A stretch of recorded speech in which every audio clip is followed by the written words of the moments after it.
Friends, welcome to success मंत्र। आज के इस वीडियो में हम यूपी टीजीटी के विज्ञापन के बारे में बात कर रहे हैं, जो कि विज्ञापन आ चुका है और उसके रजिस्ट्रेशन की स्टार्टिंग डेट क्या है, आपको फॉर्म कब सबमिट करना है, इस पूरे विषय में हम लोग जानकारी लेंगे, पूरे विषय में डिस्कस करेंगे। सो प्लीज़ वीडियो को पूरा ज़रूर देखिएगा और वीडियो को लाइक करके शेयर ज़रूर कर दें। अगर चैनल पर नए हैं तो सब्सक्राइब करके बेल नोटिफिकेशन ज़रूर एक्टिव कर दें, जिससे जो भी यहाँ पर प्रिपरेशन कराई जाए तो उसका नोटिफिकेशन आपको मिलता रहे। तो चलिए अब हम स्टार्ट करते हैं। देखिए, जो टीजीटी पीजीटी की वैकेंसी है, फ़िलहाल इस वीडियो में हम केवल टीजीटी के बारे में ही डिस्कस कर रहे हैं। तो इसका जो रजिस्ट्रेशन है, इसकी डेट 29 अक्टूबर से है और जो इसकी फ़ीस जमा होगी वो भी 29 अक्टूबर से स्टार्टिंग हो जाएगी। इसके साथ ही जो रजिस्ट्रेशन की लास्ट डेट होगी वो 27 नवंबर तक होगी और शुल्क जमा करने की भी लास्ट डेट 27 नवंबर तक ही होगी। इसके साथ ही फ्रेंड्स, आवेदन पत्र जो फाइनल सबमिशन होगा वो 30 नवंबर तक आप कर सकते हैं। सबसे जो महत्वपूर्ण बात है कि शिक्षक भर्ती का चयन केवल लिखित परीक्षा के आधार पर होगा।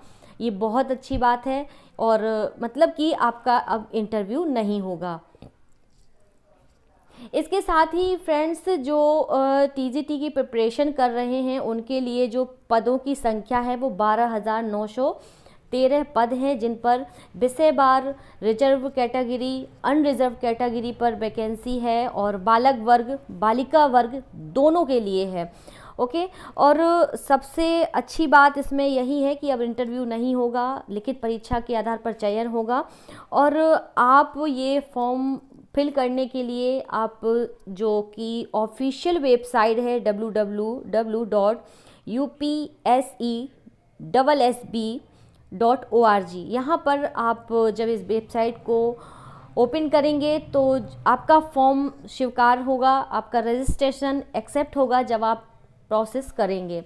ठीक है, अब जो विज्ञापन है उसके पदों की जो संख्या है वो घट भी सकती है और बढ़ भी सकती है।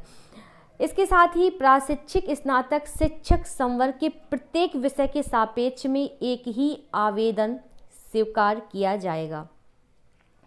आपको इस बात का ध्यान रखना है कि जो आप फॉर्म अप्लाई कर रहे हैं, अगर इसके प्रत्येक विषय के सापेक्ष में एक ही आवेदन स्वीकार किया जाएगा। यद्यपि अगर आप एक से अधिक विषय में पृथक पृथक आवेदन कर सकते हैं।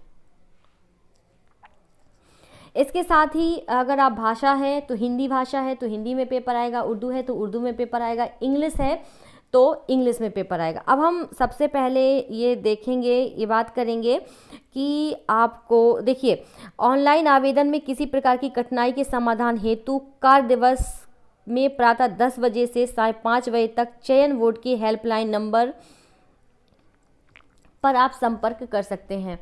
फ्रेंड्स, मैं सबसे पहले आप लोगों को एक और इम्पॉर्टेंट बात बताऊंगी कि इसमें कोई माइनस मार्किंग नहीं है।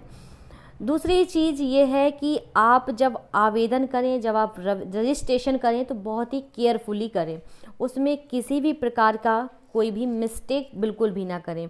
सबसे पहले रजिस्ट्रेशन करें, फीस सबमिट करें और फाइनल सबमिशन आप फॉर्म का कर दें। आप इस विज्ञापन को ऑफिशियल वेबसाइट पर जाकर के भर सकते हैं और नोटिफिकेशन ज़रूर डाउनलोड कर लें या इस वीडियो में भी आप देख सकते हैं। मैं रफली मोटे मोटे तौर पर आपको इस वीडियो में बता रही हूँ, डायरेक्ट विज्ञापन से ही मैं इसमें आपको बता रही हूँ।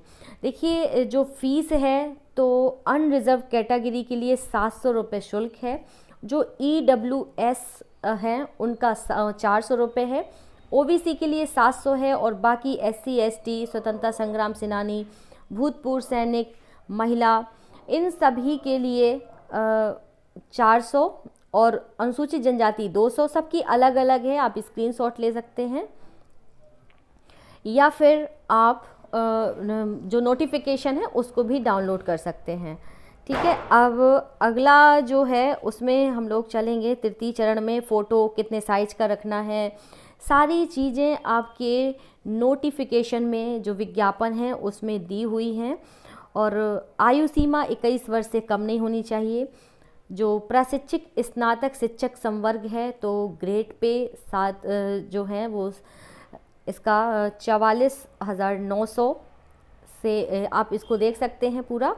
और जो आरक्षण है, जिस तरह से आरक्षण लागू होते हैं उस तरह से आरक्षण आपको दिए जाएंगे। शैक्षिक योग्यता भी इसमें दी हुई है कि कौन फॉर्म भर सकता है, कौन फॉर्म नहीं भर सकता है। तो सारी चीज़ों को आप केयरफुली पढ़ लीजिएगा। अब देखिए, जो लिखित परीक्षा है 465 अंकों की होगी। प्रत्येक प्रश्न 3.72 अंक का होगा। प्रश्न पत्र में जो कुल प्रश्न होंगे वो 125 होंगे। समयावधि 2 घंटे की होगी। 2 घंटे का आपका पेपर होगा। और जो क्वेश्चन का फॉर्मेट रहेगा, पैटर्न रहेगा, वो MCQ मल्टीपल चॉइस क्वेश्चन होंगे, बहुविकल्पी क्वेश्चन होंगे।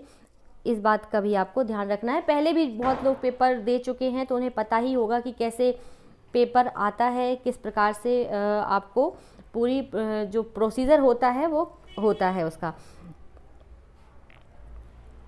इसके साथ ही जो है, इसके साथ ही जो पुरुष वर्ग हैं वो महिला वर्ग में फॉर्म अप्लाई नहीं कर पाएंगे। लेकिन अगर वो संगीत के विषय का है, नेत्रहीन अभ्यर्थी हेतु ये लागू नहीं होगा। अगर वो संगीत विषय से अप्लाई कर रहे हैं तो वो दोनों में अप्लाई कर सकते हैं। लेकिन अगर जो महिला है तो वो बालक वर्ग और बालिका वर्ग दोनों में अप्लाई कर सकती हैं। ठीक है, आप लोग इस नोटिफिकेशन को भी डाउनलोड कर सकते हैं, जिससे आपको काफ़ी आसानी होगी। इसके साथ ही अगर आप किसी रिजर्व कैटेगरी से हैं तो आप अपना फॉर्म, ये फॉर्मेट दिया हुआ है, इसे फिल कर सकते हैं। इसे फिल कर की जो भी आपका कैटेगरी है वो आप आवेदन में ज़रूर भरें, उसकी एंट्री ज़रूर करें, जिससे आपको आवेदन का लाभ हो सके, आवेदन में जो भी कैटेगरी हैं उनका लाभ मिल सके। इसके साथ ही फ्रेंड्स, जो प्राशिक्षिक स्नातक हैं, बालक वर्ग हैं, तो टोटल जो रिक्तियों की संख्या है वो है 11,451। ठीक है, टोटल 11,451 है, जिसमें जनरल कैटेगरी के 6,410 पद हैं और जो OBC है 3,174, SC के 1,815 और ST के 52 पद हैं। अगर हम बालिका वर्ग की बात करें तो बालिका वर्ग में 1,462 पदों पर भर्ती हो रही है। तो आप लोगों के लिए बहुत अच्छी अपॉर्चुनिटी है। और ये इसी में ये भी फॉर्मेट दिया है, जो आप लोग TGT के लिए एलिजिबिलिटी क्या होगी, किस बेसिस से आपको कौन कौन से सब्जेक्ट चॉइस होंगे, कौन से सब्जेक्ट होने चाहिए, ये सारा नोटिफिकेशन में दिया हुआ है। तो बेहतर यही होगा कि आप लोग नोटिफिकेशन को डाउनलोड कर लें, ऑफिशियल वेबसाइट से डाउनलोड कर लें या sarkariresult.com से डाउनलोड कर लें। तो हिंदी के लिए आप लोग देखिए, BA हिंदी एवं संस्कृत के साथ इंटरमीडिएट अथवा समकक्ष परीक्षा एवं B.Ed या अन्य समकक्ष डिग्री, ये अगर आप लोग नोटिफिकेशन डाउनलोड करके पढ़ेंगे तो काफ़ी अच्छा रहेगा, ताकि वीडियो ज़्यादा लंबा ना होगा। और इंग्लिश विषय के लिए देखिए, आपको BA में आपका इंग्लिश लिटरेचर होना चाहिए, इसके साथ B.Ed भी होना चाहिए। नोटिफिकेशन डाउनलोड कर लें। मैं आप लोगों को बार बार यही सलाह दूंगी कि आप लोग नोटिफिकेशन डाउनलोड करके उसका एक एक पॉइंट बहुत अच्छे से पढ़ लें, इसके बाद फॉर्म अप्लाई करें और अपनी प्रिपरेशन को जारी रखें। और हमारे जो चैनल है सक्सेस मंत्र, इस पर भी आपको TGT PGT के लिए डेली क्वेश्चंस प्रोवाइड किए जाएंगे, डेली क्लास होगी। तो आप चैनल को सब्सक्राइब करके बेल नोटिफिकेशन ज़रूर एक्टिव कर दें, जिससे सभी नोटिफिकेशंस आपको मिलें और आपको प्रिपरेशन करने में काफ़ी हेल्प मिले।